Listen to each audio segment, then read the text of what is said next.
Vamos a empezar el tema de seres vivos. ¿Qué es la biología? ¿Cuál es el estudio de la biología? Y al final, las propiedades que tienen los seres vivos. La palabra biología es un neologismo, una palabra formada por términos griegos. Bio significa vida, logos significa estudio. Por lo tanto, la biología es el estudio de la vida, o en todo caso, el estudio de los seres vivos. Quien propone este término, biología, es un famoso naturalista del siglo XIX llamado Lamarck. ¿Qué estudia la biología? Estudia cómo se originó la vida. La vida tiene un origen. Hay muchas teorías que intentan explicar cómo se originó la vida, desde teorías religiosas hasta teorías científicas. Antiguamente se hablaba de la generación espontánea de la vida, se hablaba de la panspermia. Sin embargo, en el siglo XX aparece un autor muy famoso, Oparin, Alexander Oparin, el cual propone que se origina la vida por evolución química. A partir de moléculas inorgánicas muy simples, se comienzan a formar moléculas orgánicas más complejas. Algo así como que tú de repente tengas ladrillos y comiences a juntar los ladrillos y formes una pared. Si cada ladrillo fuera una molécula orgánica simple, la juntarás y se formará una pared que sería como la molécula orgánica compleja. Segundo lugar, la biología estudia cómo los seres van evolucionando poco a poco a través del tiempo. Muchos autores han sido evolucionistas, uno de ellos Lamarck, pero otro de gran trascendencia es Darwin. Charles Darwin propone que los seres evolucionan. Tercer lugar, estudia la clasificación de los seres vivos. Los seres vivos que están en este mundo, es necesario ordenarlos para poder estudiarlos. Y para estudiarlos de manera ordenada, se los clasifica. Y ha habido muchos criterios de clasificación. En la época de este autor llamado Linneo, solo existían dos reinos, animal y vegetal, y el reino mineral de lo no vivo. Pero luego llega el siglo XIX y aparecen tres reinos. Llega el siglo XX y aparecen 5 reinos, y así, conforme ha ido pasando la historia de la ciencia, se han ido viendo distintas maneras de clasificar a los seres vivos. Por último, la biología estudia las propiedades que presentan los seres vivos que lo diferencian de un ser no vivo. Una piedra es un ser no vivo y es distinto a un ser vivo como el ser humano. Hay propiedades que lo diferencian. Primera propiedad de los seres vivos. Tenemos una alta complejización. Si tú a una piedra la partes por la mitad, obtienes 2 piedritas, pero siguen siendo lo mismo, piedras, solo que más pequeñas. Pero si al ser humano lo partes por la mitad, ya no vas a obtener 2 medios seres humanos. Y en este tema, acá tenemos que entrar a lo que se conoce como niveles de organización de la materia viva. La materia viva, los seres vivos, nos vamos agrupando en niveles cada vez más grandes. Tú vives en una casa y esa casa donde vives está en una manzana. Y esa manzana está junto con otras manzanas más en una urbanización. Y un conjunto de urbanizaciones forman un grupo, un sector y luego un distrito. Pero al final siguen siendo lo mismo. Casas. Casas, pero en niveles cada vez más y más y más grandes. Algo así pasa acá. La materia se organiza en niveles cada vez más grandes. El nivel más básico es el nivel del átomo. Por ejemplo, el átomo de oxígeno, que cuando se junta con otro átomo de oxígeno, forman la molécula de oxígeno, que es ya ahora un nivel más grande. Las propiedades que tiene una molécula, algunas son distintas a las de un átomo, porque se ha formado algo nuevo. Una molécula ya no solo es un conjunto de átomos, sino que al unirse forman algo ya especial, con un nuevo nivel. El conjunto de moléculas forma supramoléculas, como por ejemplo las organelas. Las organelas son supramoléculas. Ya no solo es el conjunto de moléculas, no, sino que ya la supramolécula es un conjunto de moléculas, pero que ha llegado a otro nivel, con propiedades especiales. Cuando se juntan muchas supramoléculas, se formará el primer nivel de la biología, nivel celular, la célula. ¿Cuál es el ser vivo más pequeño? Las bacterias. Las bacterias están formadas por una sola célula y es un ser vivo. O sea, las bacterias han llegado al nivel celular. Una bacteria no tiene tejidos. Una bacteria es una sola célula. Las bacterias son seres vivos. Sin embargo, los virus no. Los virus están a nivel de supramoléculas. Si tú le preguntaras a un microbiólogo, ¿qué es un virus? Te va a decir, un virus es una asociación supramolecular que se comporta como parásito celular, pero está aquí a este nivel. Un virus no ha llegado al nivel de célula. Por lo tanto, como no ha llegado al nivel de célula, no se considera propiamente un ser vivo. Para la biología clásica no es un ser vivo, que es el tejido, el nivel tisular. ¿Qué nivel es este? El conjunto de células. En el ser humano sí hay tejidos. Un conjunto de tejidos forma un órgano. Es algo más grande. Ahora, ¿y qué es un sistema? Es un conjunto de órganos. Imagínate, por ejemplo, el sistema nervioso de este conejo.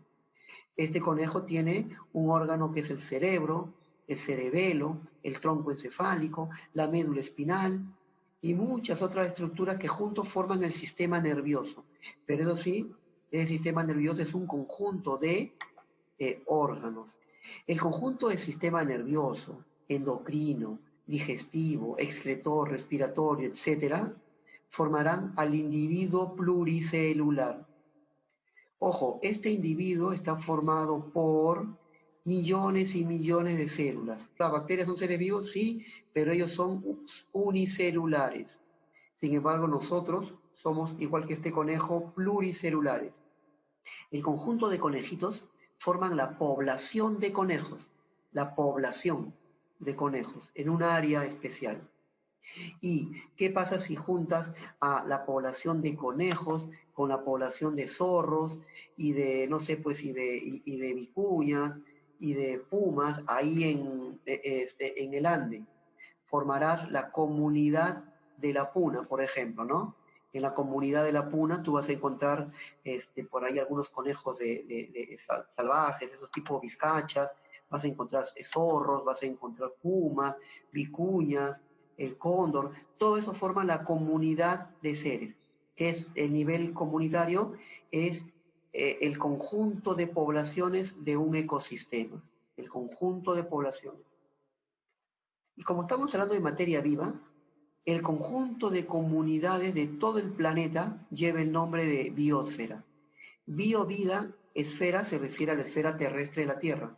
O sea, quiere decir que la biosfera es el conjunto de comunidades de todo el planeta.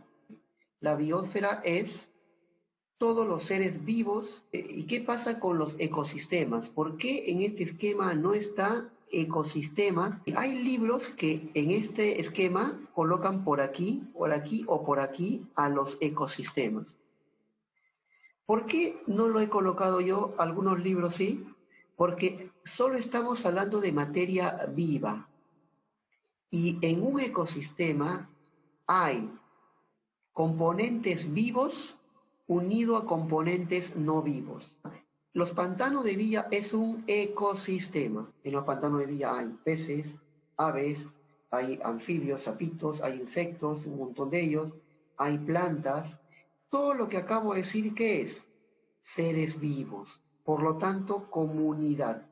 En los pantanos de Villa hay agua, hay luz que llega del sol, hay una cierta temperatura, ¿sí? Hay un pH en el agua, la tierra tiene una cierta cantidad de sales minerales, esa agua tiene una cierta cantidad de sales. Todo eso que acabo de mencionar no está vivo y también forma parte de un ecosistema. Entonces, conclusiones, en un ecosistema hay dos componentes, lo vivo en relación con lo no vivo. Y como acá hemos visto solo materia viva, es por eso que no he considerado pertinente colocar ecosistema. Pero mucho cuidado, ecosistema es lo vivo en relación con lo no vivo. Seguimos.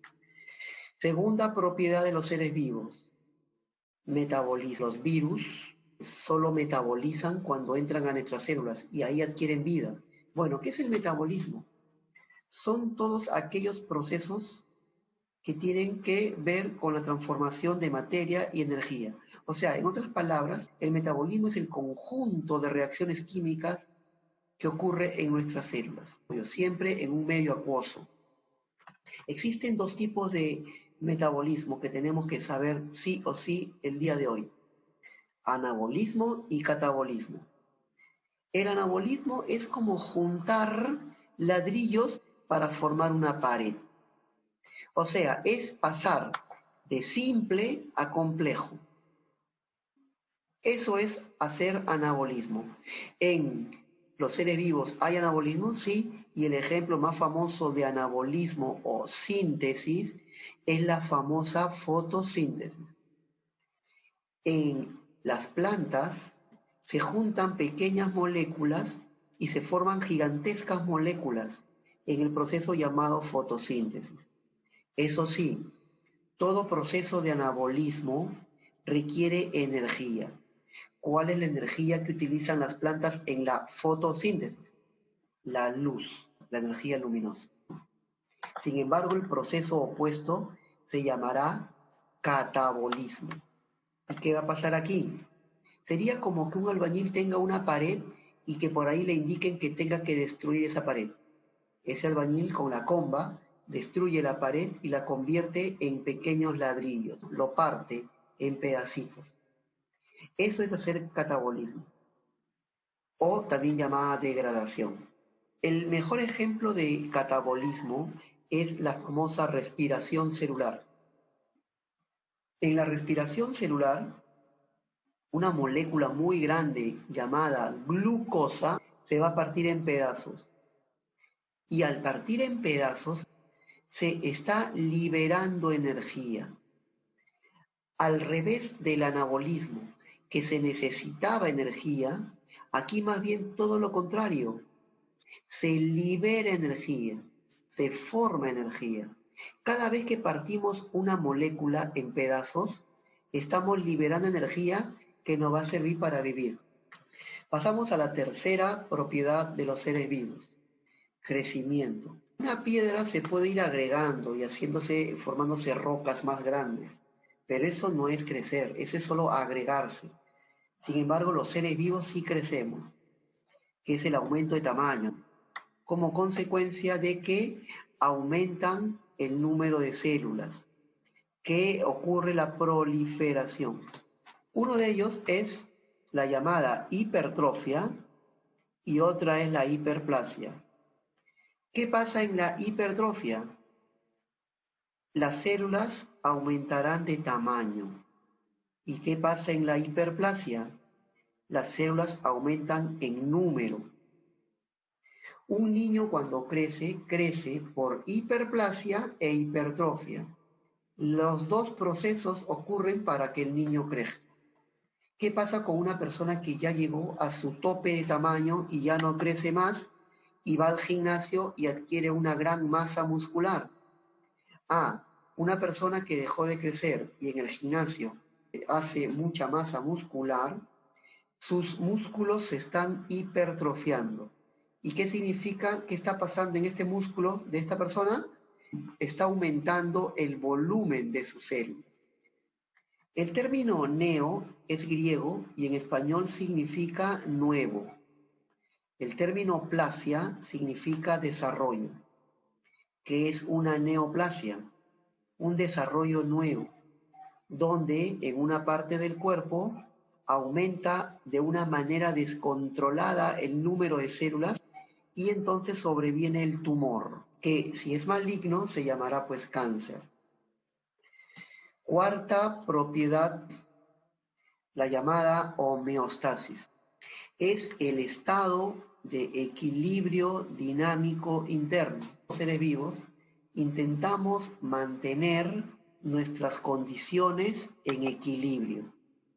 Y para eso tratamos de conservar de manera siempre relativa que nuestras propiedades y funciones permanezcan equilibradas. Y miren este esquema para que a ver si se entiende. Acá hay un estímulo.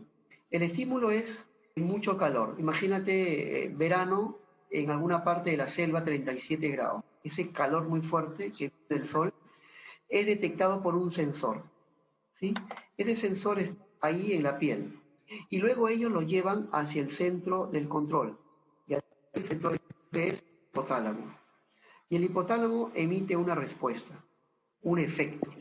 Esa respuesta, por ejemplo, hacer que la persona tenga sed y tome agua, sude, y con ello, esta respuesta, este efecto, irá hacia el estímulo para que todo se regule. Esta es la homeostasis. Lo que acabo de mencionar es el famoso feedback negativo. En inglés así le llaman. Es un feedback llamado negativo. Existe otro más que se llama positivo y es cuestión de que aquel que ya tiene un poco más de interés pueda investigar luego.